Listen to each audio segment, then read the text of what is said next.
अच्छा, previous class तक हमने वर्किंग कैपिटल मैनेजमेंट में ऑब्जेक्टिव देखा कि क्या हासिल करना चाहते हैं। तो हमारा main objective is to achieve a balance between liquidity and profitability. अगर हम करंट रेशियो को हाई लेके जाएंगे इंडस्ट्री एवरेजेस के मुकाबले में, तो लिक्विडिटी बहुत अच्छी होगी, लेकिन this will cost profitability, because जितना अमाउंट हमारा इन्वेंट्री में फंसेगा, रिसीवेबल्स के पास फंसेगा, बैंक अकाउंट में फंसेगा, तो उस पर हमें फाइनेंस कॉस्ट आ रही है। बिकॉज ये पैसे हमारे नहीं है, ये पैसे हमने बॉन्ड होल्डर से, बैंक से, प्रेफरेंस शेयर होल्डर से, ऑर्डिनरी शेयर होल्डर से लिए हुए हैं, जिसपे एक weighted average cost of capital per annum हमें चार्ज हो रही है। तो जितना ज्यादा अमाउंट हम वर्किंग कैपिटल में फंसाएंगे, उतनी ही ज्यादा हमारी होल्डिंग कॉस्ट होगी और उतनी ही कम हमारी प्रॉफिटेबिलिटी होगी। और कॉन्ट्ररी, अगर हम लो लेवल ऑफ इन्वेंट्री रखते हैं, लो लेवल ऑफ रिसीवेबल्स रखते हैं, करंट कम क्रेडिट पीरियड देते हैं, कम क्रेडिट लिमिट देते हैं, तो हमारे सेल्स ड्रॉप हो जाएंगे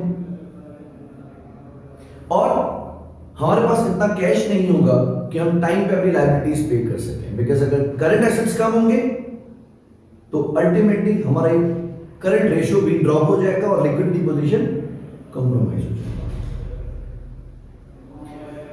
फर्दर इस मसले को देखते हैं कि हम कैलकुलेट करेंगे कैश ऑपरेटिंग साइकिल।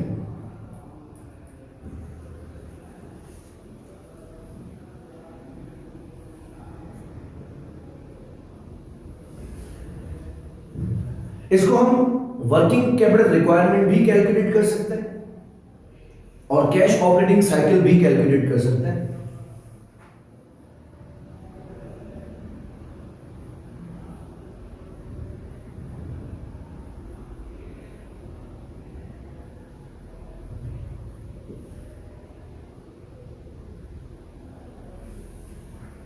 हमने डिस्कस किया था कि जिस दिन से हम रॉ मटेरियल खरीदते हैं, सप्लायर अपनी स्टॉप वॉच स्टार्ट कर देगा कि योर टाइम स्टार्ट्स नाउ। फिर हमारा पैसा शुरू में फंसेगा रॉ मटेरियल में। सवाल हमसे दो में से एक चीज मांग सकता है। पहला, रॉ मटेरियल होल्डिंग पीरियड, कि जिस दिन से रॉ मटेरियल आपने खरीदा टू द टाइम वो फैक्ट्री में इशू किया गया, वो WIP बना। इसको कैलकुलेट करने का तरीका क्या होता है, हम देखते हैं कि साल के आखिर में कितना रॉ मटेरियल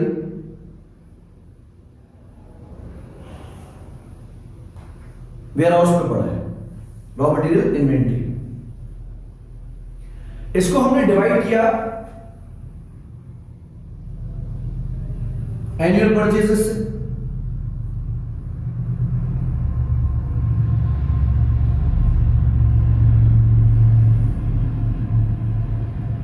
ये फॉर्मूला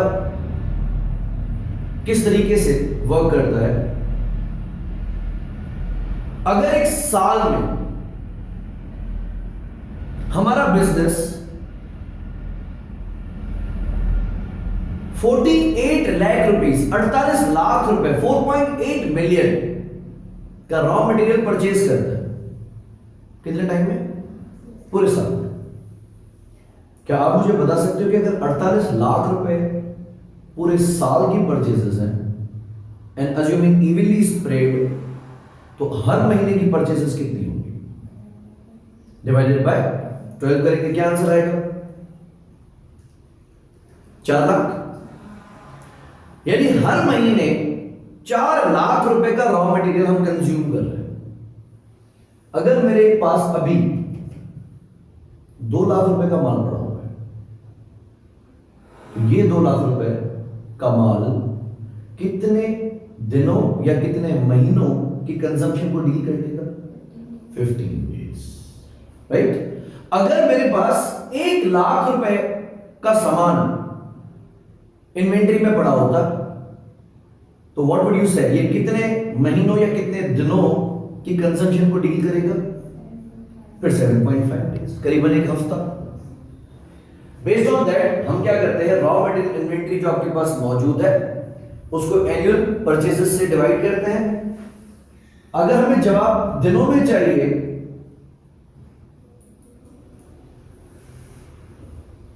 तो 360, वीक्स में चाहिए तो 52, मंथ्स में चाहिए तो 12 से मल्टीप्लाई कर देते हैं। एक बार प्रूव कर लेते हैं। अभी मैंने पहली एग्जांपल में कहा कि मेरे पास 2,00,000 रुपए की इन्वेंट्री मौजूद है, तो अब न्यूमरेटर पे रखेंगे 2,00,000 डिवाइडेड बाय एनुअल परचेसेस कितनी है? 48 लाख, 4.8 मिलियन, डिवाइड किया, मल्टीप्लाई कर दे उसको 365 से, 15.21, यानी जो कि हमने बात की कि ये आपके पास 15 दिन का माल पड़ा हुआ है। हम ये मानते हैं कि स्टेटमेंट ऑफ फाइनेंशियल पोजीशन यानी balance sheet is a snapshot at a point in time. तो हम ये बिलीव करते हैं कि जो साल के आखिर में है वो थ्रू आउट द ईयर, यानी सिर्फ ऐसा नहीं है कि 31 दिसंबर है तो इस वजह से मेरे पास 2,00,000 रुपए का रॉ मटेरियल है। हम ये मानते हैं कि अगर आप साल के किसी भी पॉइंट पे मेरी इन्वेंटरी चेक करते तो 2,00,000 की होती। अब हम इसको रीड कैसे करते हैं? हम ये कहते हैं it takes 15 days for the raw material to get into the factory. तो हमारा जो एवरेज होल्डिंग टाइम है वो 15 दिन हो गया है, यानी हम अपने पास वेयरहाउस में तकरीबन अप्रोक्सीमेटली 15 डेज का रॉ मटेरियल रखते हैं। क्या सप्लायर के 15 दिन आपको माफ कर देगा? उसने तो नहीं बख्शना, वो बोलेगा 15 दिन भाई मेरा मीटर चल रहा है, अब तुम मुझसे खरीदते के साथ ही इसको फैक्ट्री में उतरवा दो, या 15 दिन के बाद उतरवाओ, या 30 दिन के बाद उसको फैक्ट्री में भेजो, इससे मेरा कोई ताल्लुक नहीं है। सुस्ती करोगे टाइम जाएगा। ये आ गया हमारा एवरेज इन्वेंट्री। तो इससे हम कैलकुलेट करेंगे होल्डिंग पीरियड।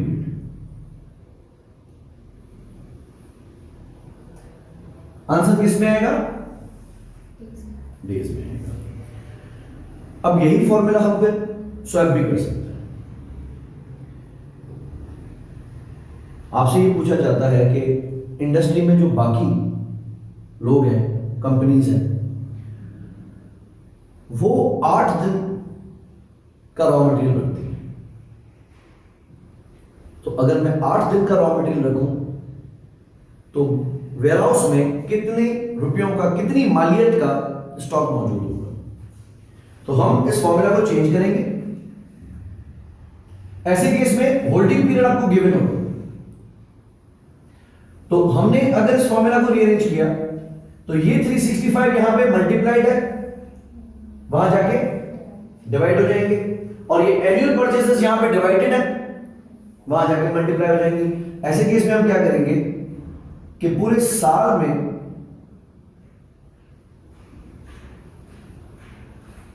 अगर हम 48 लाख रुपए का रॉ मटेरियल खरीद या इस्तेमाल कर रहे हैं, इसको हमने डिवाइड किया 365 से, तो क्या जवाब आएगा? Per day, correct. और उसको हमने मल्टीप्लाई कर दिया एवरेज होल्डिंग पीरियड से या टारगेट होल्डिंग पीरियड से,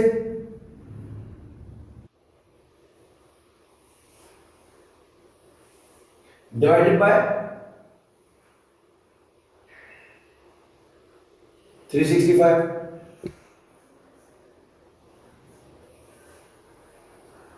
तो लॉजिकली हमने क्या किया, एनुअल कंजम्पशन को 365 से डिवाइड किया तो डेली यूसेज आ गया, और हम चाहते हैं कि 8 दिन के यूसेज के बराबर स्टॉक रखा जाए, राइट? तो अब जो हमारा आंसर आएगा वो आएगा अमाउंट में।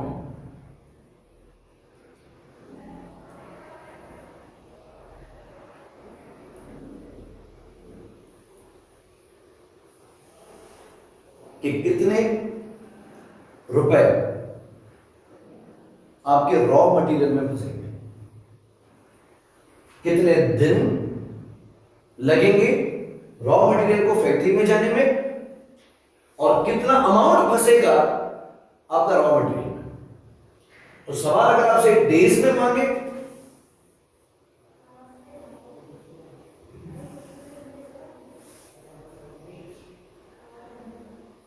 तो हम होल्डिंग पीरियड बताएंगे, और अगर वर्किंग कैपिटल रिक्वायरमेंट मांगते हैं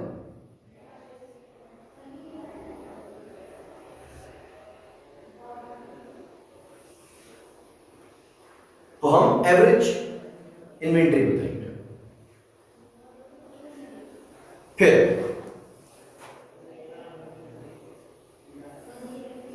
रॉ मटेरियल से निकला और स्टेज चेंज कर दिया,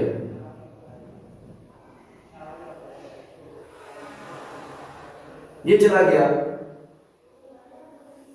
WIP में। अगर किसी बिजनेस का WIP लेंदी तो साल खत्म होते ही कुछ सामान ऐसा होगा जो अभी भी WIP स्टेज में पड़ा है, जो कि हम प्रोसेस कॉस्टिंग के through as an EPU calculate किया करते थे कि अगर मटेरियल 100% लग चुका है, कन्वर्जन कॉस्ट 60% लग चुकी है, तो हम उसकी वैल्यूएशन कैलकुलेट करते हैं। वैल्यूएशन आपको गिवन होगी, यहां हमने कैलकुलेट नहीं करनी है।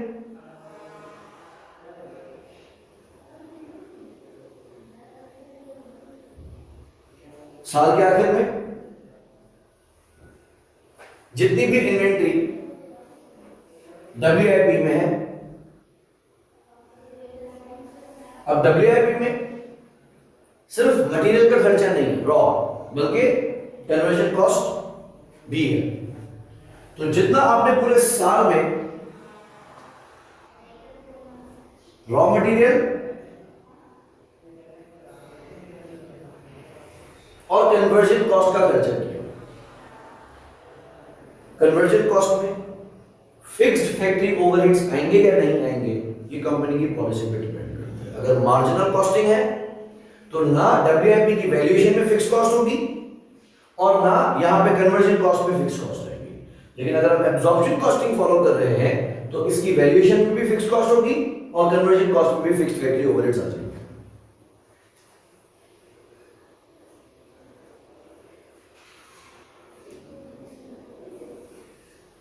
इसने भी आंसर दिया।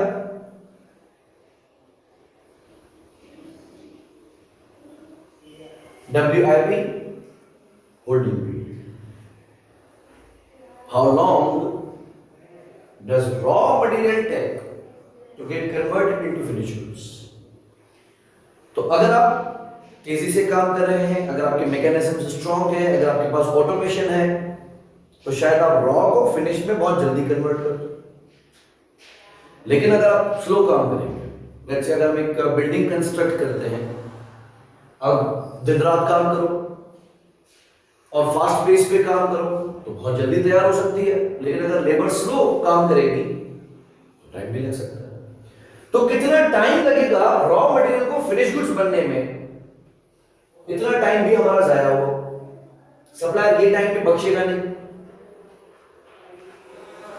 तो इतने टाइम लेट्स से 10 दिन हमने रॉ मटेरियल को रॉ फॉर्म में ही रखा और 4 दिन उस रॉ को फिनिश गुड्स में कन्वर्ट करने में लग गए, तो 14 डेज तो आपके गए।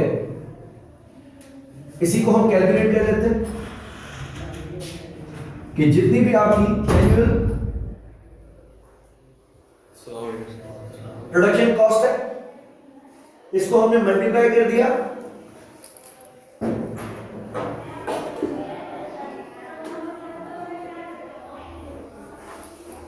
WIP होल्डिंग पीरियड से। ये मुमकिन है तो आप टारगेट कर सकते हैं कि हम इसको रिड्यूस करना चाहते हैं कि अगर मेरा रॉ मटेरियल होल्डिंग पीरियड इस वक्त 15 दिन का है और मैं चाहता हूं कि इसको 7 दिन पे ले आऊं, तो 15 दिन का है और अगर 7 दिन पे ले आऊंगा तो अब आपको स्टॉक में इतने ज्यादा पैसे रखने की जरूरत नहीं पड़ती। नहीं बढ़ेगी। और जितने कम पैसे रखेंगे उतना प्रॉफिटेबिलिटी इंप्रूव होगी, मेरी होल्डिंग कॉस्ट कम होगी।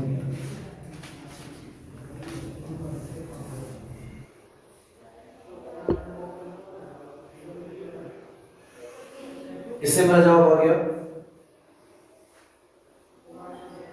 The value of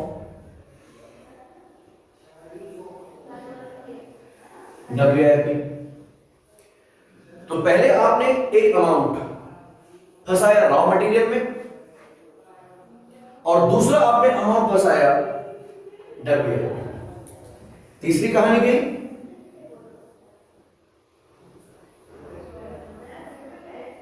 finish goods. Finish goods में देखा जाएगा कि जब आपके पास स्टॉक रेडी है, बिकेगा कब? So how long does finished goods take to sell? इसको हम कहेंगे finish goods holding period. Calculate बिल्कुल आसानी से किया जाएगा, जितनी भी वैल्यूएशन ऑफ फिनिश गुड्स है।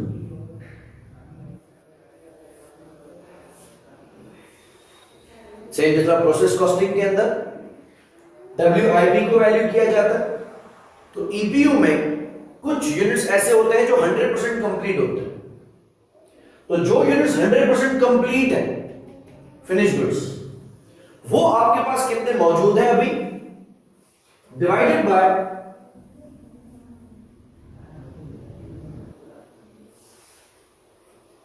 Cost of goods sold. अब COGS में रॉ मटेरियल का खर्चा भी आ गया, कन्वर्जन कॉस्ट भी आ गई। फिक्स्ड आएगा या नहीं आएगा डिपेंड करता है एब्जॉर्प्शन कॉस्टिंग यूज कर रहे हो कि नहीं यूज कर रहे हो। अगर एब्जॉर्प्शन कॉस्टिंग है तो फिनिश गुड्स की वैल्यूएशन में भी फिक्स्ड कॉस्ट शामिल होगी और COGS में भी फिक्स्ड कॉस्ट शामिल होगी। अगर मार्जिनल तो दोनों में नहीं।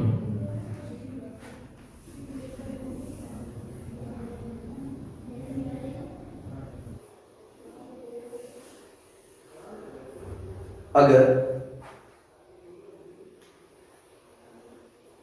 हमारी एनुअल COGS 1,08,00,000 है, 10.8 मिलियन है एनुअल, यानी पूरे साल में जो हमारा COGS है, कॉस्ट ऑफ गुड्स सोल्ड, हम कैसे निकालते हैं, यही होता है 10.8 मिलियन है। यानी आप पूरे साल में 10,08,00,000 रुपए का सामान बेच रहे हो। मैं नहीं बेच रहे हो, कहां बेच रहे हो, ये प्राइस नहीं है, ये कॉस्ट। तो हर महीने आपकी कितने की सेल्स है?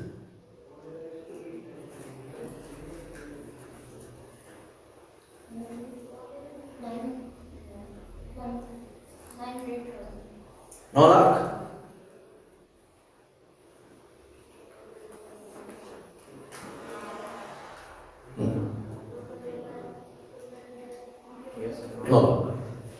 यानी आप तकरीबन एक महीने में 9 लाख रुपए के फिनिश गुड सेल करते हैं ऑन एवरेज। अभी आपके पास 9 लाख रुपए का एक माल पड़ा हुआ है अनसोल्ड, 9 लाख के ही बेचते हैं, 9 लाख का ही माल पड़ा है। हर महीने आपकी जो सेल है वो 9 लाख रुपए का माल आप मार्केट में सेल करते हैं, और आपके पास फिनिश गुड्स में भी 9 लाख रुपए का माल पड़ा हुआ है। तो ये कितने महीनों की सेल्स को कवर कर जाएगा?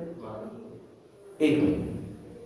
सर हम हर महीने 9 लाख रुपए का फिनिश गुड सेल करते हैं। यानी कि सर आपका मेडिकल स्टोर हो या आपकी एक आटे की चक्की है, फ्लोर मिल है, उसमें आपने देखा कि हमारी मिल से, चक्की से हर महीने 9 लाख रुपए का आटा बिकता है और आपके वेयरहाउस में 9 लाख रुपए का ही आटा पड़ा हुआ है। तो यानी ये एक महीने का स्टॉक मैं होल्ड करके बैठा हूं। इसको हम ऐसे अज्यूम करेंगे कि इस फिनिश गुड्स को बिकने में एक महीना लग जाता है। जाहिर सी बात है कि आपके पास एक महीने का माल। अगर आपके पास 4.5 लाख रुपए का आटा पड़ा हुआ है तो कितने महीने कवर कर जाएंगे? आधा महीने। तो हम इसको ऐसे स्टडी कर रहे हैं कि आधा महीना लगेगा फिनिश गुड्स को सेल होने में, 1 महीना लगेगा फिनिश गुड्स को सेल होने में। ये भी आ गया हमारा होल्डिंग पीरियड।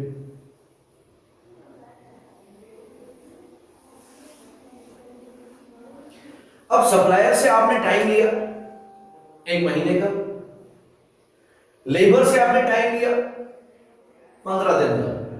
हम उसको हर महीने की 15 तारीख पे या पहली तारीख पे 15 डेज पे पेमेंट। ये जो बिल्स आते हैं बिजली के, ओवरहेड्स, वो भी 15 दिन में आते हैं। एक मिसाल ले लो। तो सिलसिला क्या हुआ कि आपने वो पैसे चुकाने हैं। कहां से चुकाओगे? अलग से पैसे तो कहीं से नहीं लाने की कोशिश करनी है ना। हम ये कोशिश करेंगे कि इसी साइकिल को मुकम्मल करें, इसी में से पैसे निकालें और इन्हीं को दे दें। सही कामयाबी तो तब होगी ना कि आपसे टाइम लूं, माल बेचूं, पैसे आ जाए और उन्हीं पैसों में से आपको दे दूं। लेकिन अगर मुझे टाइम ज्यादा लग गया, आपने मुझे दिया 1 महीना और मुझे पैसे निकालने में 50 दिन लग गए, आप तो 30 दिन के बाद मेरा खून पीने लग जाएंगे। तो मुझे कहीं और इन्वेस्टर से, बैंक से, शेयर होल्डर्स के पैसों से, प्रेफरेंस होल्डर्स के पैसों से, ओवरड्राफ्ट से आपको पैसे देने पड़ेंगे, क्योंकि मुझे फिर अगला पहिया भी तो चलाना है। 31 दिन के बाद मैं तो तालियां नहीं बजाऊंगा ना बैठ के, मक्खियां नहीं मारूंगा ना बैठ के। मुझे तो फिर मजीद सामान दो, कारखाना तो चलाओ। तो वर्किंग कैपिटल साइकिल अगर सप्लायर के दिए हुए टाइम से पहले मुकम्मल हो जाती है तो एक्सटर्नल फंडिंग की जरूरत नहीं। लेकिन अगर साइकिल फंस गई, चेन रुक गई, तो उस चेन को चलाने के लिए और कड़ियां डालनी पड़ेगी। बैंक से ओडी लेना पड़ेगा, शॉर्ट टर्म लोन लेना पड़ेगा, बॉन्ड इशू करने पड़ेंगे, शेयर इशू करने पड़ेंगे, फंडिंग फिल करनी पड़ेगी। तो बेटा ये टाइम तो हमने अभी रॉ को सेल होने तक ही लगा दिया। अल्लाह करे आपकी सेल्स कैश में हो कि जैसे ही बेचा पैसे आ गए। लेकिन अगर ये क्रेडिट सेल्स है तो अभी सही, अभी कोफर टूटा नहीं है। अच्छा, अब क्या सिलसिला है? ये आपसे सवाल पूछा गया होल्डिंग पीरियड, और यही सवाल आपसे पूछा जा सकता है कि कितना अमाउंट मेरा फिनिश गुड्स में फंसेगा। तो इस फॉर्मूला को हम रीअरेंज करेंगे। ये आ गया आपके annual cost of goods sold, ये एनुअल है। इसको जब मैंने 12 से डिवाइड किया तो मंथली आ गया। अब आप अपना टारगेट बताएंगे।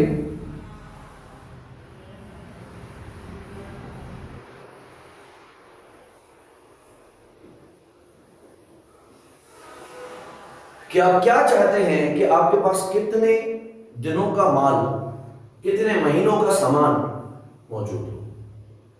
तो आपने कहा कि बिला वजह ओवर कैपिटलाइजेशन हो रही है। ओवर कैपिटलाइजेशन मतलब कहते हैं जब करंट एसेट्स करंट लायबिलिटीज के मुकाबले में बहुत ज्यादा। तो करंट रेशो अगर इंडस्ट्री एवरेजेस के मुकाबले में ज्यादा है तो this is too much conservative. And too much conservative मतलब over capitalization. You have tied up more than enough money in current assets. इतना तो खौफ भी नहीं है जितनी तुमने सेफ्टी ली हुई है। And this is costing you lot. Profitability compromise हो रही है। आप चाहते हो कि फिर इसको थोड़ा कम करो। तो मैंने जब ये कैलकुलेट किया, पता चला कि आपके पास करीबन 18 दिन का सामान मौजूद है। मैं कह बहुत ज्यादा है, कोई इतनी अनसर्टेनिटी तो है नहीं, कोई लोड शेडिंग तुम्हारे पास है नहीं, कोई लेबर का भागना तुम्हारे पास मसला ही नहीं, कोई रॉ मटेरियल का शॉर्ट का इशू ही नहीं है।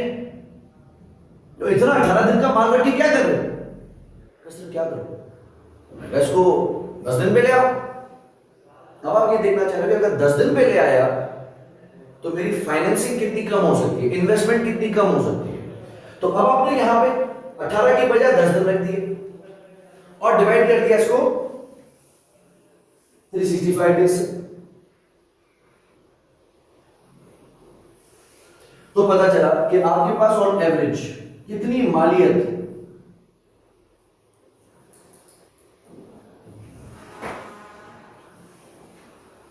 कि फिनिश गुड्स मौजूद रहेंगे। सो रिपीट ये सवाल, दो एरियाज में से कोई एक टेस्ट करेगा, या तो आपसे टाइम पीरियड पूछा जाएगा कि कितना वक्त की साइकिल है, या फिर आपसे रिक्वायरमेंट पूछी जाएगी कि अगर 7 लाख रुपए रॉ मटेरियल में फंसे हुए हैं, 3 लाख रुपए WIP में फंसे हुए हैं, 12 लाख रुपए फिनिश गुड्स में फंसे हुए हैं, ऐसे रिसीवेबल्स में फंसेंगे तो ये निकल रहा है inventory plus receivables minus trade payables in PKR। तो ये बन जाएगी हमारी वर्किंग कैपिटल रिक्वायरमेंट। ये वो रिक्वायरमेंट है जो कि आपको कहीं थर्ड पार्टी से फंडिंग करनी पड़ेगी। इन्वेंट्री के फेजेस समझ में आ गए? अब हम रिसीवेबल एंड पेएबल्स की तरफ चल रहे हैं। This is continued. एक हमारा पार्ट आ गया इन्वेंट्री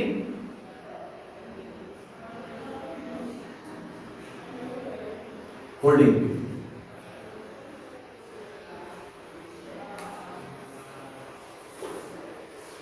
या फिर रिक्वायर्ड कि कितना टाइम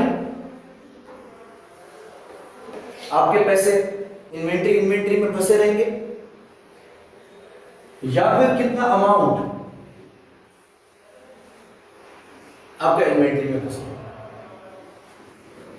जान छूटी अब बेकार। अब ये जाएगा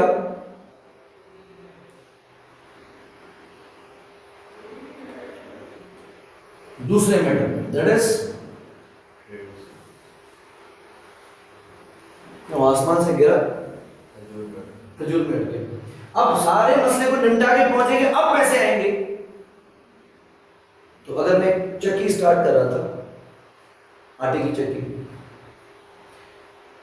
जितना कैपिटल एक्सपेंडिचर चाहिए था, ट्रांसफार्मर अपना लगवाना था, वेयर हाउस चाहिए था, तो सब अरेंज कर लिया, मशीन भी लगवा ली।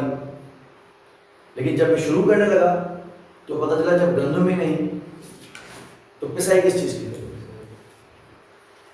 मैंने कुछ जमींदारों से डिस्कस किया कि आप अपनी गंदम मुझे बेचें। उन्होंने कहा भाई गंदम का सौदा कैश होता है, माल उतरेगा, वजन होगा, कैश। मैंने याद नहीं। उन्होंने कहा चलो ठीक है, तुम्हें 15 दिन दे दो। अगर मेरी मंथली जो रॉ मटेरियल की कंजम्पशन है वो 10 लाख रुपए की है, मंथली 10 लाख रुपए की गंदम की पिसाई करने की कैपेसिटी मेरी चक्की में है, तो ये मुझे पूरे महीने का माल अभी नहीं दे पा रहे, ये मुझे दे रहे 15 दिन का माल, क्योंकि मुझे 15 दिन में इनको वापस करना है। मुझे कोशिश ये करनी है कि ये गंदम एज सून एज पॉसिबल आटा बन जाए। लेकिन अगर लिमिटेशंस है, प्रैक्टिकल लिमिटेशंस है, और 5 लाख रुपए इतनी आपकी कैपेसिटी थोड़ी है कि 5 लाख रुपए की गंदम एक दिन में आटा बना दोगे। 24 घंटे चला तब भी नहीं होगा भाई। तो अगर मैं इसको गंदम होल्ड करता हूं, फिर उसको मैं पिसाई में डालता हूं, फिर उसमें से आटा बनता है, अगर ये देखते ही देखते मुझे 12 दिन लग गए, बाकी बच के 3 दिन, 3 दिन के बाद गंदम की पेमेंट करनी है। लेकिन स्टाफ बोलेगा सर हमारे वेजेस भी दे, दिहाड़ीदार, बिजली का बिल भी सर पे आ जाएगा, मकान का किराया भी सर पे आ जाएगा। हमने कहा चलो बस पहुंच ही गए हैं, अब भेजते हैं। हम सुपर स्टोर्स की तरफ जाते हैं, क्या हम हमसे ये आटा ले लें, सोच रहे हैं, अभी कंसिडर कर रहे हैं, अभी माल बहुत पड़ा हुआ है, अभी सेल नहीं है। मिसाल के तौर पे 8 दिन लग जाते हैं कन्विंस करने में कि ये आटा आपसे खरीदो। 20 दिन हो गए, अब तो जाके आटा बिका है, या 15 दिन के बाद मुझे मजीद गंदम चाहिए। अब जब मैंने ये आटा बेचा और अगर कैश मिल जाता तो मुसीबत सिर्फ 5 दिन की थी, मैं 5 दिन किसी को बीच में इन्वॉल्व करता, क्या 5 दिन का टाइम मुझे दे दो। लेकिन अब जब मैं सुपर स्टोर्स को कन्विंस कर चुका हूं तो वो बोल रहे हैं भाई पेमेंट होगी महीने के बाद। तो ये मेरा दूसरा फेज आ गया। एक पैसे यहां पे फंसे और एक टाइम यहां पे गया, और दूसरा टाइम और पैसे यहां पे फंसेंगे। तो कितना टाइम लगेगा इसके लिए हम कैलकुलेट करेंगे कि एवरेज कितने अमाउंट के रिसीवेबल्स होते हैं और उसको आप डिवाइड करेंगे एनुअल सेल्स। अगर प्रॉफिट शामिल करके हम आटा बेचते हैं और अगर पूरे साल में जो आटा हम बेच रहे हैं तो 2,40,00,000 रुपए का है, तो ऑन एवरेज हर महीने आप कितनी सेल्स कर रहे हैं? अगर 24 मिलियन 2 लाख 20 लाख 20 लाख यानी मेरी हर महीने की सेल 20 लाख है। 20 लाख। और अभी जब मैंने आपकी बैलेंस शीट चेक की है तो उसमें आपका रिसीवेबल 30 लाख रुपए का है। कितना टाइम? आपकी महीने की सेल कितनी है? 20 लाख और रिसीवेबल कितना है? 30 लाख। ये कितने महीनों की सेल है? ये 1.5 महीने की सेल है। हम इसको ऐसे पढ़ेंगे कि चीज बिकने से लेकर पैसे कलेक्ट होने तक 1.5 महीना लग जाता है। समझ में आ रही बात है? तो हमने क्या किया? एवरेज रिसीवेबल लिखो 3 million divided by annual credit sale मैंने कितनी बताई? 240 24 2,40,00,000 मल्टीप्लाई करो 365 से।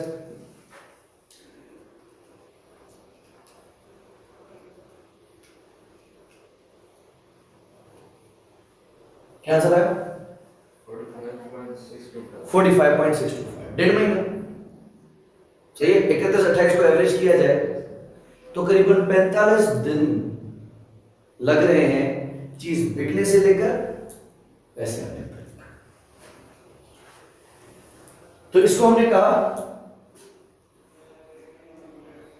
Receivables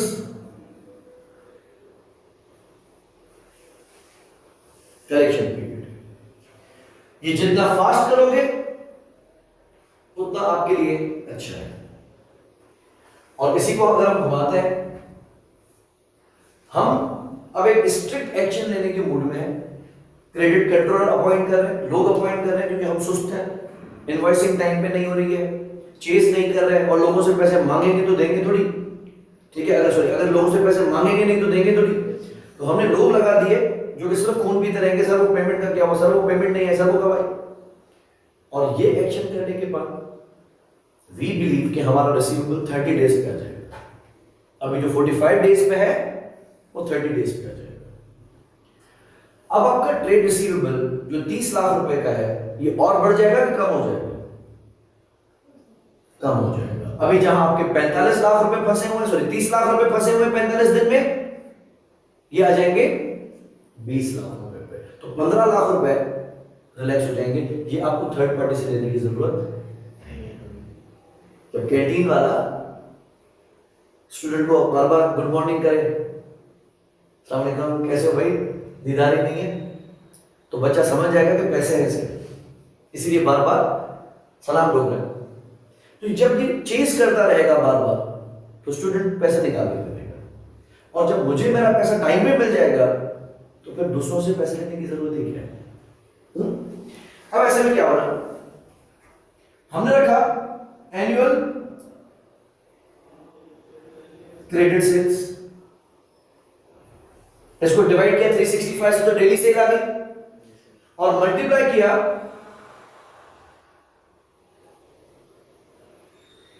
target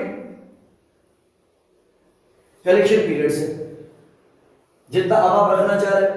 45 yes 30 days. 30 days। तो ये आ जाएगा आपका एवरेज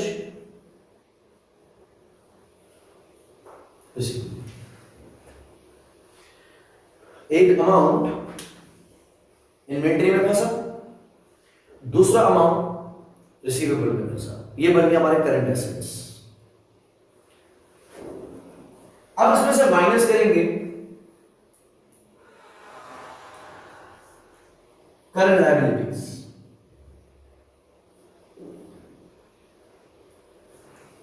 करंट लायबिलिटीज में एक लायबिलिटी वो होती है जो कि आपको बिजनेस ऑपरेशन के ड्यू कोर्स में मिलती है, इंटरेस्ट फ्री। सप्लायर ने खुद से आपको टाइम दिया हुआ है। इनफैक्ट जब सप्लायर से टेबल टॉक करो ना, तो उससे निगोशिएट करना, बार्गेन करना कि वो आपको ज्यादा time they, because trade payable is interest free source of finance. Trade payable is interest free source of finance. तो इसको जितना एंजॉय कर सकते हो ना, एंजॉय करना। And rule, if supplier is allowing you 30 days to pay, do not pay before day 30। 30 से 35 जरूर कर लेना, 29 मत करना, क्योंकि ये interest free source of finance है। इनको अगर जल्दी पैसे दे दिए, थर्ड पार्टी से लेने पड़ेंगे, और जो थर्ड पार्टी पैसे देगी वो इंटरेस्ट पे देगी, और जो इन्होंने आपको पैसे दिए हुए हैं वो इंटरेस्ट पे देगी। इनका मुफाद प्रॉफिट पे। सुबह एफएम पे आते हुए एक प्रोग्राम चल रहा था किस्त पे के नाम से, जो ऐप लॉन्च हुई है, वो कराची में एक्सपो लगा रहा है। तो मैंने भी देखा कि बहुत सारी जगहों पे दराज पे चीज खरीदते वक्त ईएमआई का ऑप्शन आ रहा है कि इजी पैसा पे आ रहा है, बाय नाउ पे लेटर। पे लेटर। अच्छा, मैंने एक आधा से क्लिक करके देखा, मैंने चेक करते पैसे भी सही थे और इंस्टॉलमेंट भी वही बन रही है, कोई इंटरेस्ट नहीं। मैंने ये देखा कि ये क्या कर रहे हैं, ये फुल रिटेल प्राइस में सेल करते हैं चीज। अगर कोई चीज कैश पे खरीदे तो उस पे भी डिस्काउंट चल रहा है, 15% ऑफ चल रहा है, 20% ऑफ चल रहा है। लेकिन अगर आप उसको बाय नाउ पे लेटर पे क्लिक करोगे तो वो डिस्काउंट गायब हो जाएगा। तो ₹1,00,000 वाली चीज अगर अभी खरीदोगे तो 80,000 की मिल रही है, 11-11 सेल चल रही है, 12-12 सेल चल रही है। लेकिन जब आप ईएमआई पे क्लिक करोगे तो वो सेल गायब हो जाएगा। सही, अब आपको फुल प्राइस पे करेंगे। Very simple. ट्रेड पेएबल्स हमें टाइम देते हैं, ये चीज ले जाओ, पेमेंट आराम से करना। You have to make the most of, जितना टाइम इनसे ले सकते हो ले लो, बिकॉज इनको जल्दी पैसे दे दिए तो थर्ड पार्टी से पैसे लेने पड़े। इसको भी दो तरीकों से देखा जाएगा। पहला, ऑन एवरेज कितने पेएबल्स रहते हैं, और उसको डिवाइड कर दिया annual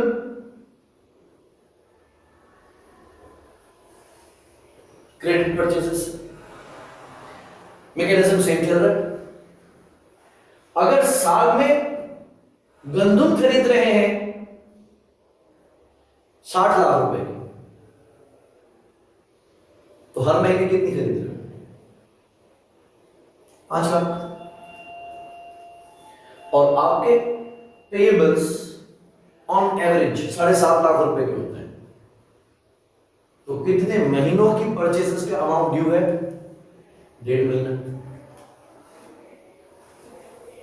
multiply by 365, 52 in case of weeks and 12 in case of months। ये आ जाएगा हमारा पेएबल्स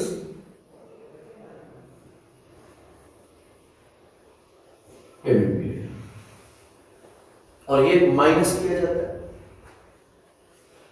तो जितना अमाउंट हमारा इन्वेंट्री में फंसा है प्लस जितना अमाउंट हमारा रिसीवेबल्स में फंसा है, ये हो गए टोटल करंट एसेट्स, और करंट एसेट में से माइनस करेंगे करंट लायबिलिटीज। याद रहे, ये वो लायबिलिटीज हैं जो बिजनेस के ड्यू कोर्स में मिली है, इंटरेस्ट फ्री है। लेकिन bank overdraft will not be deducted from this, क्योंकि बैंक ओवरड्राफ्ट है तो करंट लायबिलिटी, लेकिन वो ऑपरेशंस के ड्यू कोर्स में नहीं मिली है, वो आपने अलग से लायबिलिटी ली है। अगर कोई शॉर्ट टर्म बैंक लोन है तो वो भी करंट लायबिलिटी, लेकिन वो खुद नहीं मिला, वो आपने लिया है। एक वो लोन्स हैं, लायबिलिटीज हैं जो गैप फिल करने के लिए ली गई हैं, उनको यहां से माइनस नहीं करें। लेकिन जो आपको नॉर्मली मिलती हैं, मसलन अगर आपकी लेबर आपने आउटसोर्स की हुई है, वो कंपनी अपने आपके लेबर को खुद ही पे कर देती है, आपसे वो हर 2-2 महीने के बाद लेबर कॉस्ट कवर करती है। मिसाल, फाइन, उतना ही अमाउंट लेगी ना जितना बनता है, तो that is also a current liability. लेकिन अगर कोई लोन मैंने एक्सरसाइज किया हुआ तो इसमें से माइनस नहीं करना, क्योंकि वो गैप फिल करने के लिए।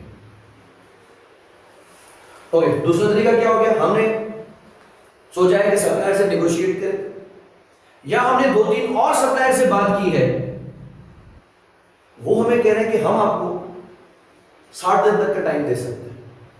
जो एग्जिस्टिंग सप्लायर है वो 30 डेज का टाइम दे रहा है, और जो नया सप्लायर है वो मुझे 60 दिन का टाइम देने के लिए तैयार है।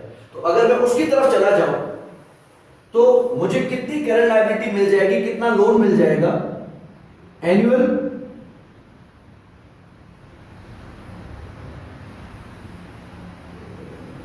क्रेडिट परचेसेस, ये पूरे साल की है। इसको जब मैं 12 से डिवाइड करूंगा तो मंथली आ जाएगा, फिर मल्टीप्लाई करूंगा टारगेट या रिवाइज्ड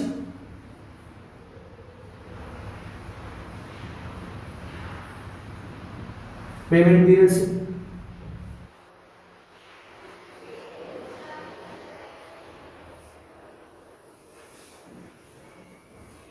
ये आ जाएंगे मेरे एवरेज पेबल्स। तो ये आ जाएगी मेरी वर्किंग कैपिटल साइकिल, और ये आ जाएगी मेरी working capital requirement.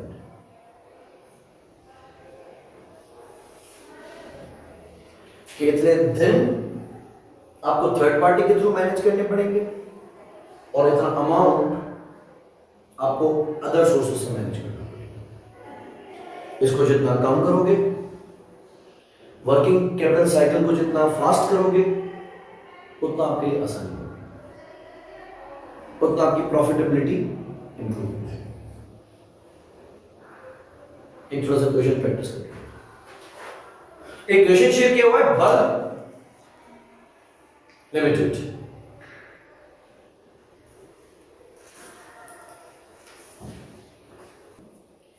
Bulb Company is a company specializing in manufacture of large range of light bulbs. Over recent years, the company has struggled to survive, having made a loss for the last 2 accounting periods, ended 30th November 20X8 and November 20X9. Despite this, the company currently has no debt finance at all. नुकसानात के बावजूद भी company ने loan नहीं लिया, and it wholly owns all of its land and buildings, which are of substantial value. Over the last 6 months, business has begun to improve steadily, with an increase in sales of 20% compared to the same 6 months last period. This improvement, however, has given rise to a need and increased working capital. जब sales बढ़ रही है तो अब हमें receivables भी ज्यादा चाहिए, इन्वेंटरी भी ज्यादा चाहिए। The company has very little cash at present, having used most of its resources to keep afloat during its loss-making period. The company therefore needs to accurately ascertain its working capital requirement for the next year. The following forecasts figures are available. Turnover for the year. अगले साल हमारा revenue कितना आने वाला है? 65 million का। Costs as percentage of sales.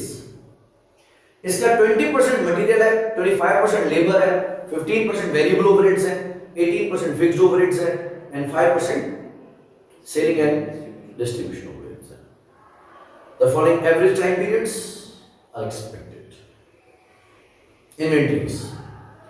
Raw materials are held in inventory for 8 weeks. 8 weeks. And finished goods are held for okay, तो 8 हफ्ते लग गए रॉ मटेरियल को वेयर हाउस से फैक्ट्री में जाने में और 6 हफ्ते लगेंगे फिनिश गुड्स को कस्टमर के पास जाने में. All finished goods inventories and WIP inventories include direct material, direct labor and variable overhead costs. Fixed cost? नहीं बोला? Marginal system. Assume that goods remain in WIP for 2 weeks. and are 75% complete as regards direct materials and 50% complete as regards direct labor and variable overheads. तो material in पे लगा हुआ होगा 75% and conversion cost 50%.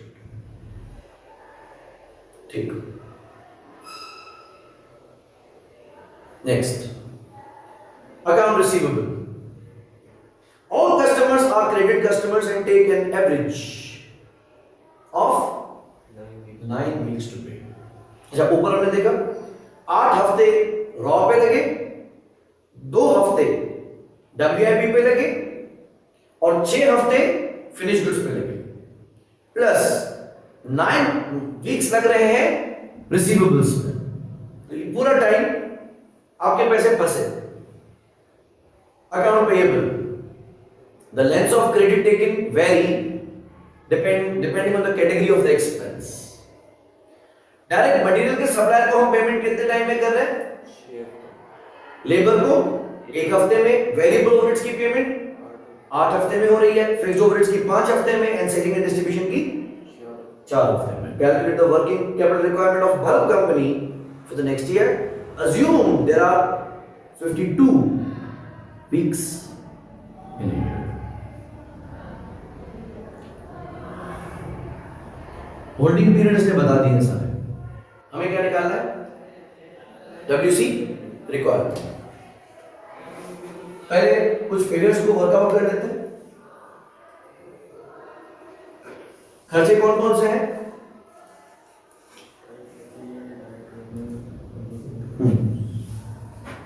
Expenses निकाल लेते हैं.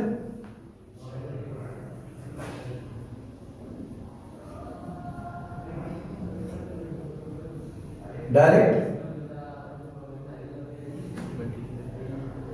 Material. Turnover का कितना है? 20%, यानी 13. Yes, sir. दूसरा खर्चा है डायरेक्ट लेबर 25%, यानी 16.25 million. 16.25. Yes, sir. 250 million. Fair. तीसरा खर्चा आ गया वेरिएबल ओवरहेड्स का 15%. 9.75 million. 9.75. पहले इनको सम कर लेते हैं क्योंकि हमारी कॉस्ट ऑफ सेल्स में यही 3 आइडिया थी.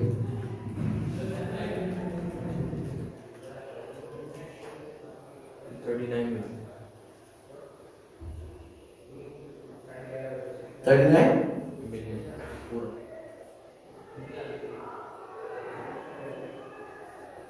फिर उसके बाद हम रख रहे हैं फिक्स्ड ओवरहेड्स.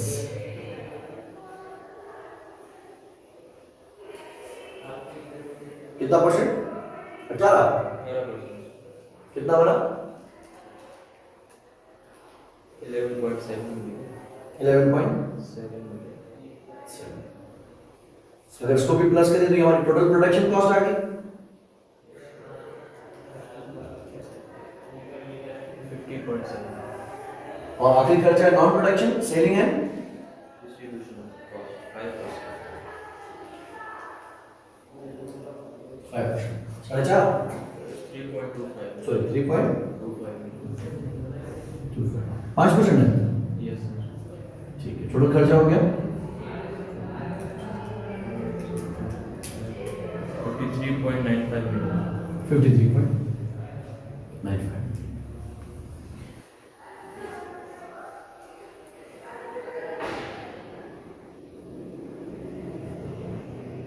ठीक,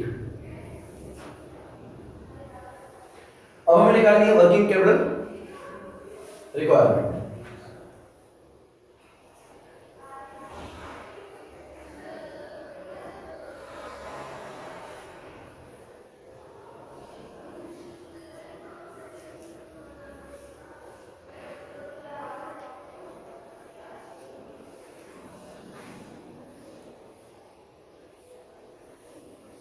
पहला हमारा अमाउंट कहां फंसेगा?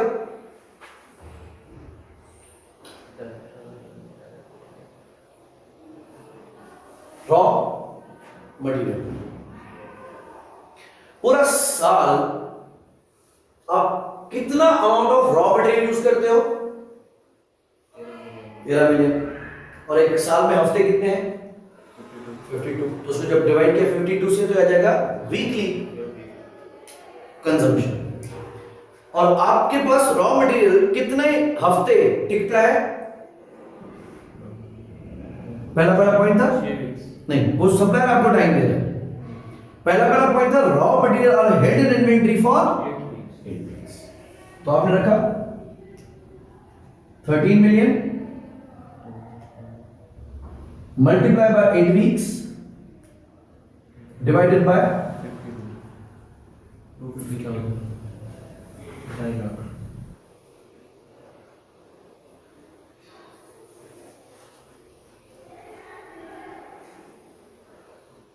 अच्छा खैर वीकली तो नहीं ना,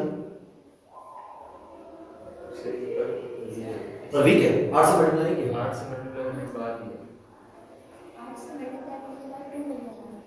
2 मिलियन। 2 million तो ये एक हफ्ते का है। जी सर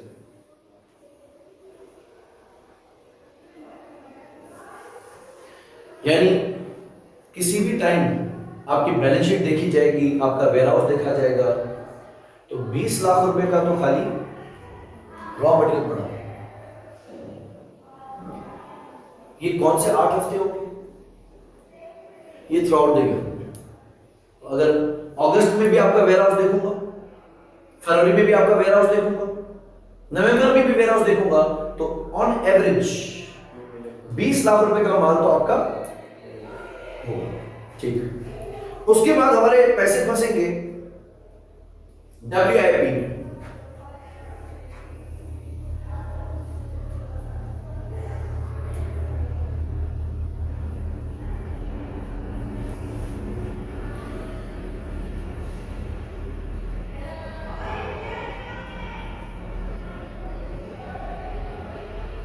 अगर आप WIP की वैल्यूएशन निकालें तो हम डायरेक्टली निकाल सकते हैं। एनुअली मटेरियल कंजम्पशन कितनी है? 13 मिलियन। और WIP में कितना परसेंटेज ऑफ रॉ मटेरियल लगा हुआ होता है?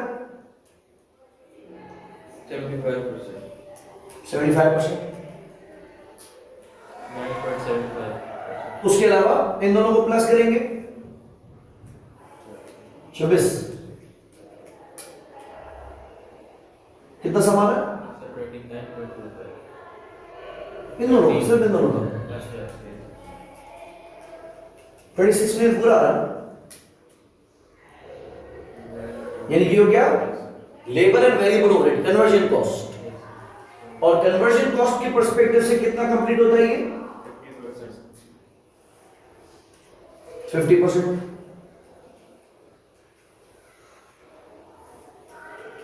तो WIP की एनुअल वैल्यूएशन कितनी होगी?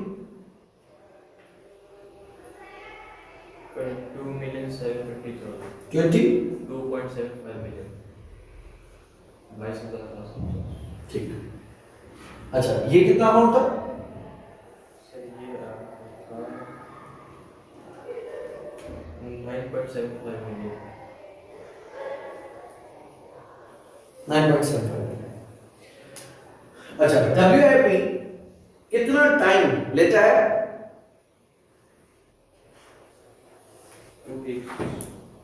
2 weeks।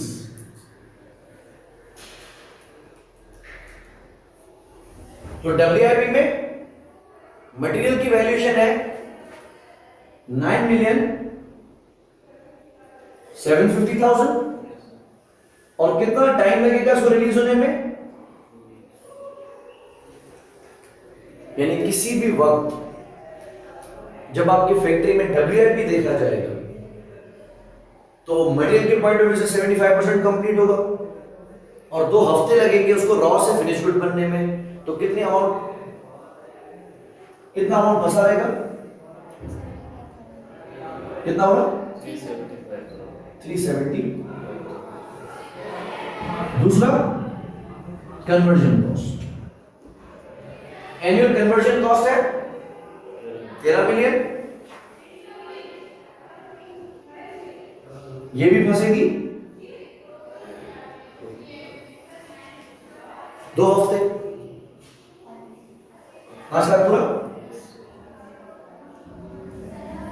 दैट मीन्स किसी भी टाइम जब आपके फैक्ट्री में WIP की पोजीशन देखी जाएगी तो उसकी वैल्यूएशन कितनी होगी?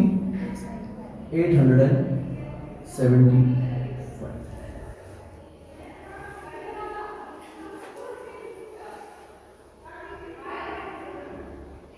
अगर हम ऐसे भी करते डायरेक्टली 22,750 के बेसिस पे तो भी 2 हफ्ते का सही होगा। चलिए, यहां से भी जान छूटी।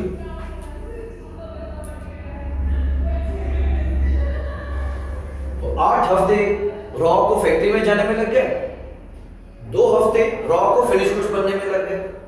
इतना अमाउंट तो हमारा फंसा रहा है और रहेगा हर वक्त। फिर आएगी कहानी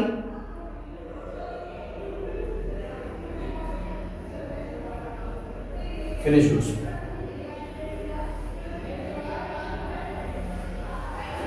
एनुअल कॉस्ट ऑफ सेल कितनी है? 39 मिलियन। इसमें फिक्स कॉस्ट शामिल नहीं।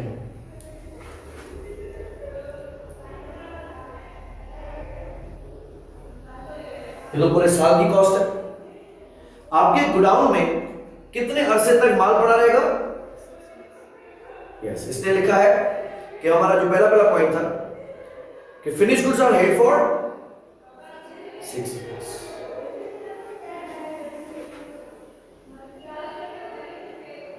कितना होगा? 4,000।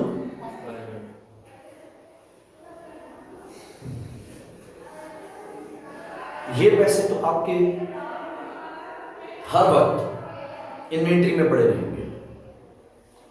20 लाख डॉलर्स रॉ मटेरियल में, 8,75,000 WIP में और 45 लाख रुपए फिनिश गुड्स में। अब सुकून की सांस आने लगी थी कि माल बिक चुका है, लेकिन अभी भी खजूर में अटकेगा और ये अमाउंट जाएगा कहां?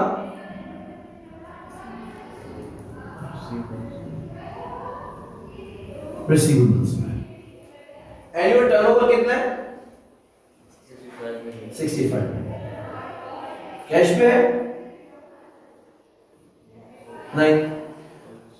How long are customers taking to settle? On average 9 weeks to pay।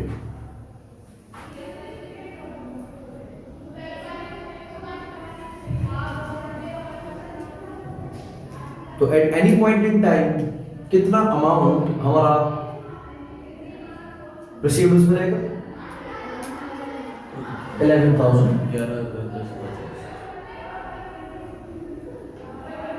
इन सबको प्लस करेंगे तो ये बन जाएंगे हमारे तमाम करंट एसेट्स।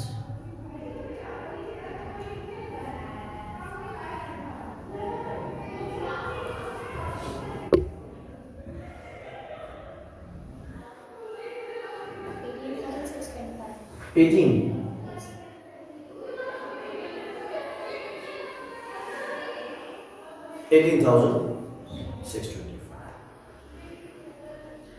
तो बेटा ये पैसे कहीं से आपको हाथ करने पड़ेंगे, लेकिन अभी रुको, हम भी अपने वर्कर से, सप्लायर से, यूटिलिटी प्रोवाइडर से, वेंडर से थोड़ा थोड़ा टाइम बाय कर रहे हैं। तो हम करंट एसेट्स में से माइनस करेंगे current liabilities.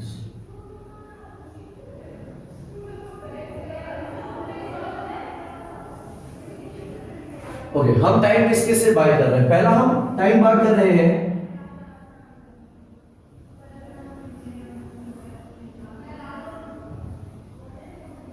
From the supplier of raw material. कितना टाइम ले रहे हैं उससे? 6 months। एनुअली कितना माल खरीद रहे हैं सप्लायर से?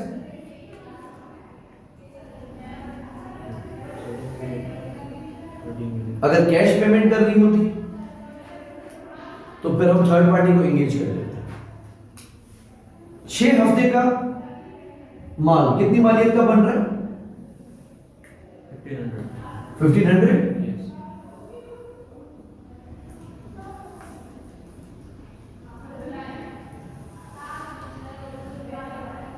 तो 18 मिलियन 6,25,000 में से 15 लाख रुपए का क्रेडिट तो मुझे सप्लायर की तरफ से भी मिल जाएगा, लिहाजा ये पैसे आप अभी बैंक से मत देना। दूसरा, आप टाइम किससे बाय कर रहे हो? लेबर से।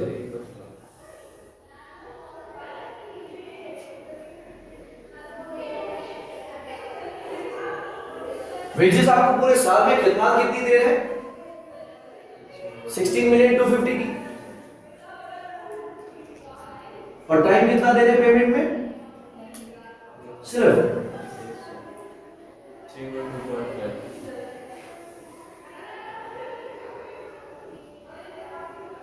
3.25 ओनली 3,12,000। 3,12,500। सर सिर्फ एक हफ्ता है, लेकिन फिर भी चलो हमें ये 3,12,500 भी बैंक से लेने की जरूरत नहीं है। अगला आपको टाइम दे रहा है the vendor of variable overheads.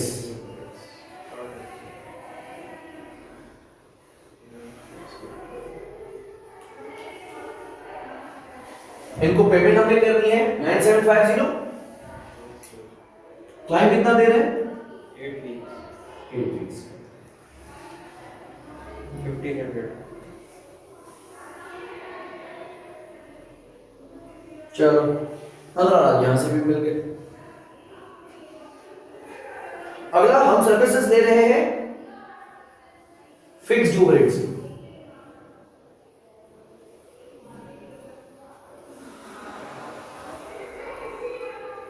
क्योंकि एनुअली 11,700 की है। टाइम कितना दे रहे हैं? 5।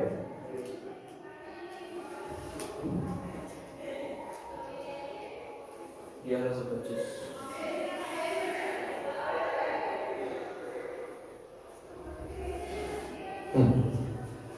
And lastly, Selling and distribution.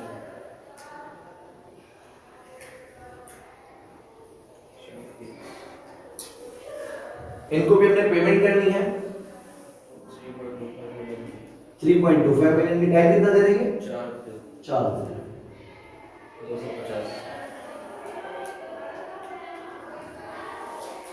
ये बन गई हमारी तमाम करंट लायबिलिटीज।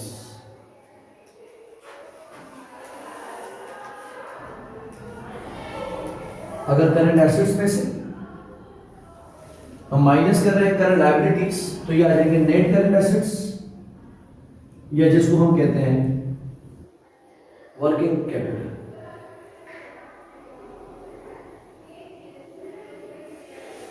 कितना होगा? 13,937.5. 13 मिलियन 13,937.5. क्या कर रहे हैं? बंदोबस्त में। आपके पास ये अमाउंट अप्रोक्सीमेटली 14 मिलियन कहीं ना कहीं से अरेंज होना चाहिए। नाउ दैट डिपेंड्स कि आप शॉर्ट टर्म पे ज्यादा रिलाय करते हो या लॉन्ग टर्म पे ज्यादा रिलाय करते हो, ये आपकी फंडिंग स्ट्रेटेजी है। अगर आप एग्रेसिव हैं तो इस 13.93 मिलियन में से ज्यादा अमाउंट आप शायद शॉर्ट टर्म की तरफ जाएं, जो कि आपके लिए बड़ा सरदर्द का बायस बन सकता है। और अगर आप कंजर्वेटिव की तरफ जाएंगे तो आप ज्यादातर रिलायंस लॉन्ग टर्म, तो बॉन्ड्स या शेयर होल्डर्स के पैसे लॉन्ग टर्म बैंक लोन लेके रखेंगे ताकि ये आप किसी भी टाइम आपका हाथ तंग ना हो, क्योंकि अगर किसी भी टाइम आपके पास ये पैसे ना हो, यू विल फेल टू पे योर रॉ मटेरियल सप्लायर, जो कि आपके सप्लाईज ब्लॉक कर देगा। लेबर को पेमेंट नहीं करोगे तो आपके यहां से रिजाइन करके चला जाएगा, कहीं और काम उठा लेगा। ओवरहेड्स पे नहीं करोगे तो बिजली बंद हो जाएगी, 10 लाख के मसले हो सकते हैं। तो this is what we refer as the working capital requirement.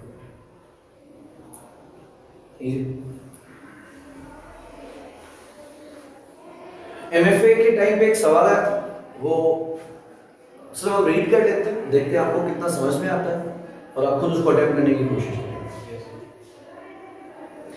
Says Decor Limited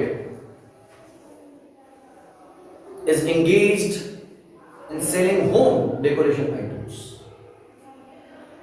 Decor Limited has provided you the following information based on its latest management accounts. Average inventory 60 lakh की है। एवरेज ट्रेड रिसीवेबल्स यानी debtors 75 lakh के हैं and average creditors 38 lakh के। Sales 5 crore की and cost of sales 3.5 crore. The management of Decor Limited is concerned over increasing working capital requirement that is centrally managed through bank overdraft facility. तो जितना आप सुस्ती दिखाएंगे वर्किंग कैपिटल को मैनेज करने में, उतना ज्यादा आप ओवरड्राफ्ट की लिमिट एक्सरसाइज करेंगे और उतना ज्यादा आप पे इंटरेस्ट पड़ रहा है। So as per the arrangement with the bank, Decor Limited has overdraft limit of, अच्छा इसको एक्सीड करोगे तो बंद हो जाएगा, क्योंकि बैंक इसके ज्यादा चेक पास नहीं करेगी, फिर इंसॉल्वेंसी की तरफ मसला बढ़ने लग जाएगा, डिफॉल्ट की तरफ चले जाएंगे।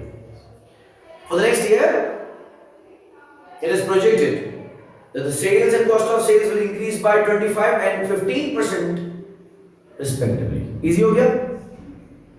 And this would result in average inventory to increase by 30%. अभी आपकी average inventory 60 लाख की है, ये 1.3 हो जाएगी।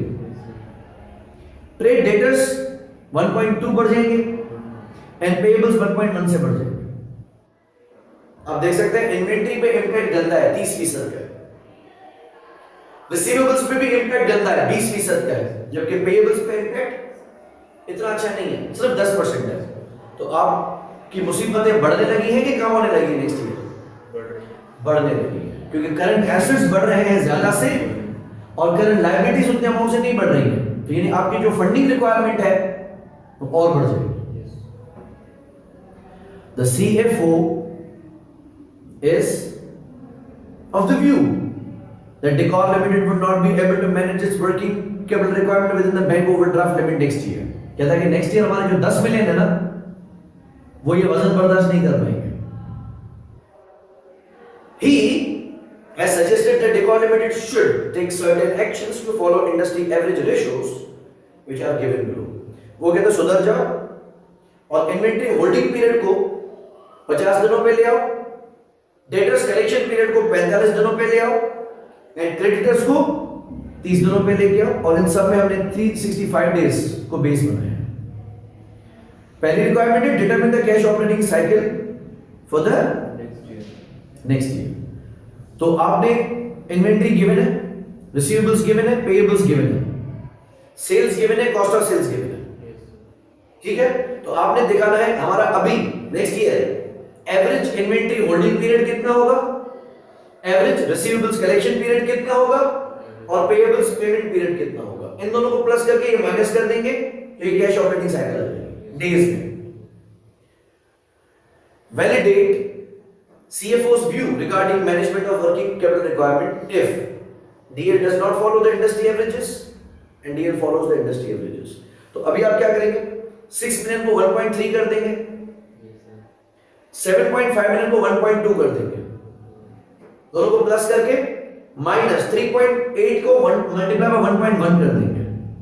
फिर देखेंगे कि sum of current assets minus current liabilities कहीं 10 मिलियन से एक्सीड तो नहीं कर रहा। बात समझ में आई?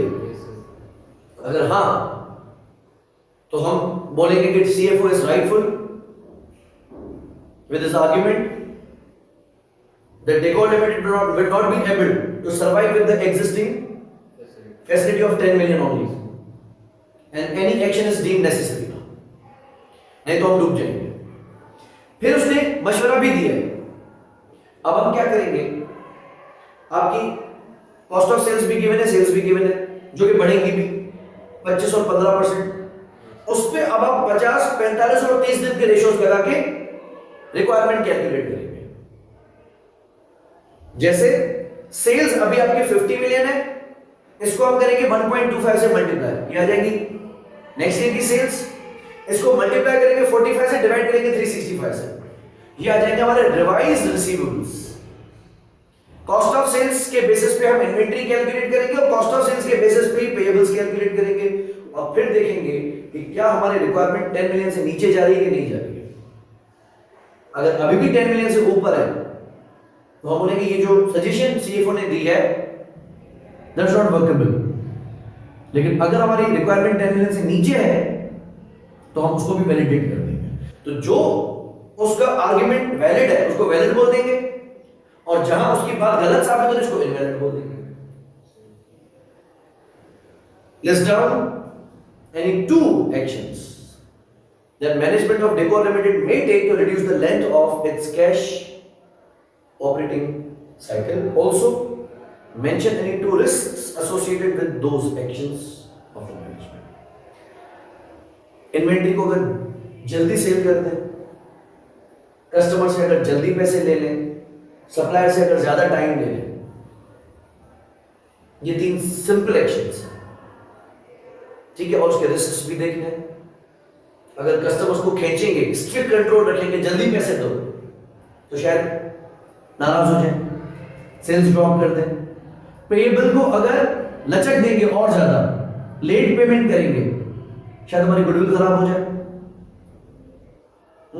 अगर इन्वेंट्री कम रखते हैं तो शायद स्टॉक आउट का खतरा है। ऐसे और भी बहुत सारे एक्शंस हैं, मैं सिर्फ सीधा एक्शंस की बात करेंगे। इन्वेंट्री को रिड्यूस करना है, रिसीवेबल्स को रिड्यूस करना है, पेएबल्स को बढ़ाना है।